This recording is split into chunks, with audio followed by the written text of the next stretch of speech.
vous avez l'aide de 15 centimes par litre de carburant. De la même manière, si vous partez dans votre résidence secondaire le week-end en ayant besoin de faire 300 ou 400 km, que si tous les jours vous faites 30 ou 40 km pour aller à votre travail. Je pense que c'est pas assez ciblé. Pour dire les choses très franchement.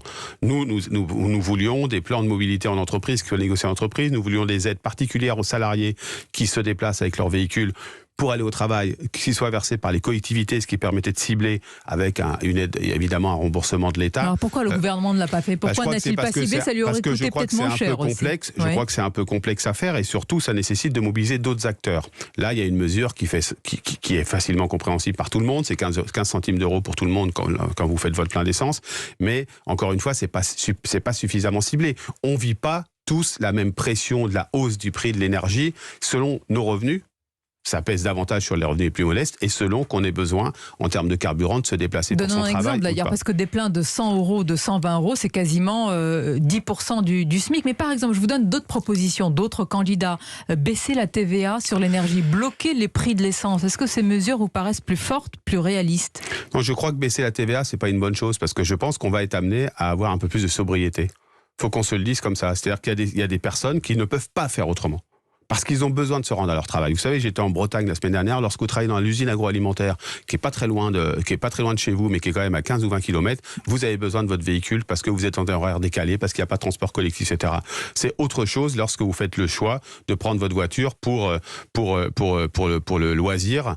Et là, dans ces cas-là, il faut de la sobriété énergétique, je crois, parce qu'on va devoir apprendre à vivre avec moins. Non mais très bien. Ça, il faut qu'on se le dise. Qu'on se le dise, mais pardonnez-moi, alors moi, quand vous écoutez certains qui se disent oui, il faudrait baisser le chauffage de 1 ou 2 degrés dans certains foyers. Est-ce que vous rappelez à ces mêmes personnes que certains n'arrivent même pas à se chauffer? Je rappelle que 10% de la population vit en précarité énergétique et que ça ne s'adresse pas à ceux-là.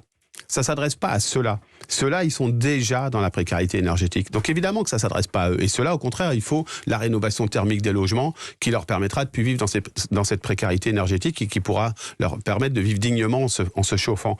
Mais c'est vrai qu'il y a une partie de la population qui, parce que ce qui se vit aujourd'hui en Ukraine est horrible sur le plan humain, eh bien si, pour traverser cela, y compris pour faire face à des sanctions qui doivent sans doute être encore plus fortes à l'égard de la Russie, eh bien, s'il faut qu'on fasse preuve de responsabilité les uns et les autres et un peu de sobriété, c'est 1 degré lorsque vous chauffez à 20 ou à 21 ou à 20, c'est pas absolument insupportable. Et donc, ce que je veux dire, c'est que il faut le faire en termes de solidarité aussi. Il faut vivre la solidarité jusque-là. Je sais que c'est difficile à entendre, mais de toute façon, cette transition énergétique, on ne la fera pas si on ne va pas vers des énergies renouvelables, c'est-à-dire si on ne décarbone pas nos sources d'énergie, on n'ira pas non plus si on ne rend pas nos usages moins carbonés, moins gourmands en énergie, et si on ne fait pas preuve d'un peu de sobriété. Bien, mais est-ce qu'on peut dire cela